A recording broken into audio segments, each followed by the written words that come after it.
Sounds. Hello. Hi there, Clara. So, Paul, Macca, I'm going to go in with the over familiarity. Where in the world are you right now? Actually in Sydney, Australia. Talk to me about life in Australia, like life back on the road. Well, I mean, it's been great. You know, the thing is, I've got this band and they're really playing well. We're having fun with each other. So it seems a shame not to go out on the road. And the crowds have been fantastic, actually. Really good. So we've been having a good time. That's incredible, because I know like the first time you went to Australia was way back in 1964. When you landed there, did you get an almost sort of, was there like an instant flashback? Was there an instant familiarity when you landed on Australian soil again? Yeah, I mean, you know, it's always nice to come to Australia because when you were a kid, there were so many relatives emigrating to Australia. So you kind of knew people who went. It only cost 10 quid in those days. You're joking. So, no, it did. They were trying to get people to, populate Australia. Anyway, I think that was what the deal was. So you ended up knowing quite a few people. So I like that about it. You know, there's a lot of British influences. And you know what else I like? It's tomorrow for us. Oh, yeah. So I'm talking to you from tomorrow. From the future. Yeah, it's weird, man. But you know what? This is so beautifully timed, and I think it's so, I don't know, it seems almost, well, yeah, fortuitous, I guess is the word, because this song that we need to talk about, because again, another sentence I never thought I'd say in 2023 is that the Beatles are back with a brand new song. You've taken a song that was started, over 3 decades ago, and it's ready to be released into the world. So we need to know the story of it. So please take us back.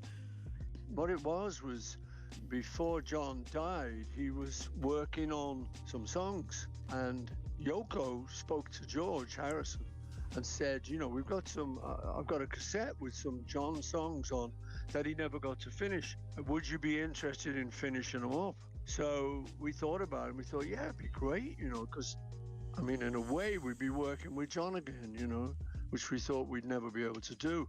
So we worked and finished 2 of the songs, but we didn't get around to finishing the third one, and the third one's called Now and Then. So it was knocking around for a long time, and I kept thinking, there's something here, we should finish this. So I ended up talking to Ringo, and we asked him if he'd fancy putting the drums on again. And then I thought, well, I could up the bass a bit, so I put the bass on again. We already had George playing guitar, and we had John on vocal. It was kind of magical doing it. So we ended up making it into a real record, and that's what's being released. I tell you what, for somebody that's never listened to the Beatles before, right, what would you want somebody to take away from this song, Now and Then? Just a loving feeling, because that's often what we were trying to do with our records. We were trying to spread love, and in this one it is very poignant. This John talking about I miss you and stuff like that, so I think emotion, I think that would be the key word for people to take away from it. Emotion. Right on. So Paul McCartney has spoken. Radio 1 Future Sounds. Let's get into it one more time. This is the Beatles, our hottest record, with Now and Then. That was tonight's hottest record from the Beatles, Now and Then, on Radio 1. And there is so much more to delve into because, I've been lucky enough to watch the short film that goes into the making of the record. And the one thing that I loved watching, I think, was the joy on you and Ringo's face. Like, it seemed like it's been a really, dare I say, like, healing experience for you to be able to revisit this song and to complete it. Would you say that's accurate? Yeah, that's true. When we were in the studio, we had John's voice in our ears. So you could imagine that he was just in the next room in a vocal booth or something, and we were just working with him again. So it was joyful. It was really lovely, because we hadn't experienced that for a long time, obviously. And then suddenly here we were, working with old Johnny. It really is such a beautiful way just to to celebrate your friend's legacy, like just having that closeness again. It feels genuinely, just really, really special. Yeah, it was lovely. we must salute Peter Jackson, because what he's been able to do with the technology to make this song is incredible. Because, you know, in music at the moment, there is a lot of discussion about AI. Some of it can be very negative, but I think this is a great example of how positive it is. And I think, you know, when it comes to technological innovation, you know, this feels like something the Beatles would have been into anyway, no? Yeah, I think you're right. When there was something, you know, a little bit offbeat technological things. I mean, like first time we heard a tape go backwards by mistake, we went, oh, what's that, you know?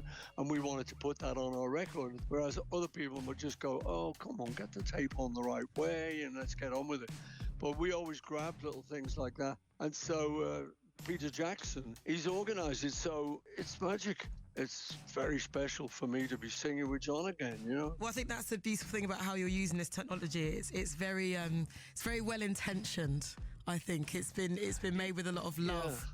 You know, there's all sorts of things on the like on YouTube and on the internet where I'm singing songs that I've never sung before. That side of it is a little bit sort of creepy. But what we were doing was just cleaning up John's voice. So beautiful. Now, so Paul McCartney, it would be remiss of me not to mention your last appearance at Glastonbury, because it was incredible. I was exhausted by the end of it, just on your behalf. I mean, just the amount of songs, it was just bang, bang, bang, bang, bang. Well, I mean, you know, Glastonbury's special. When you know you're going to be playing Glastonbury, you really want to pull it off. Specifically for that, we'd done an American tour. So to get up to speed, you know, with the band, we were excited to do Glastonbury just because it's Glastonbury, you know. And then, you know, you get that many people singing something like Hey Jude. And, you know, in this world today when the news is so often bad, it's just so great to see all these humans with such a loving vibe that you get at Glastonbury. No, it was great to do, and I'm glad we pulled it off, you know. I think you more than pulled it off. I think one of my favourite memories from it was you and Dave.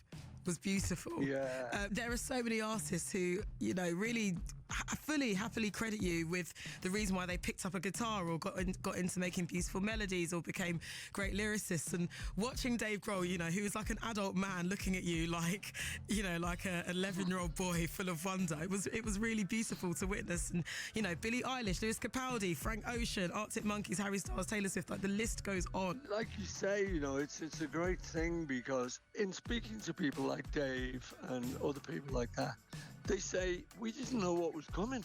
It's like us, we were listening to early rock and roll records and they had so much influence on us. You know, it just inspired us. So it's lovely to think the millions of people that you just mentioned, like Billie Eilish and Arctic Monkeys and these people. It's so great that the next generation got inspired by the Beatles. I can't blame them, mind you. Do you know what? Neither can I. Thank you so much.